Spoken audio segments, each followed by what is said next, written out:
You ask Tiger to solve. This deals with linear equations with one unknown. The final result is x equals -14.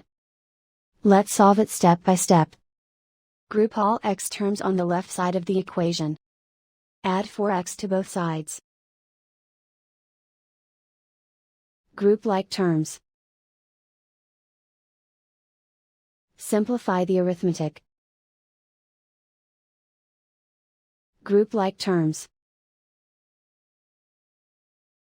Simplify the arithmetic.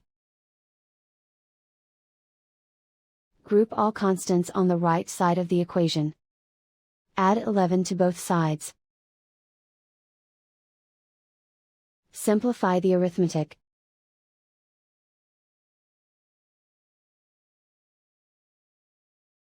Convert the x into a positive number. Multiply both sides by -1.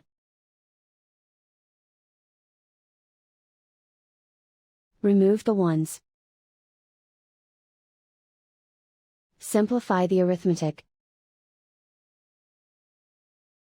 And so the final result is x equals -14.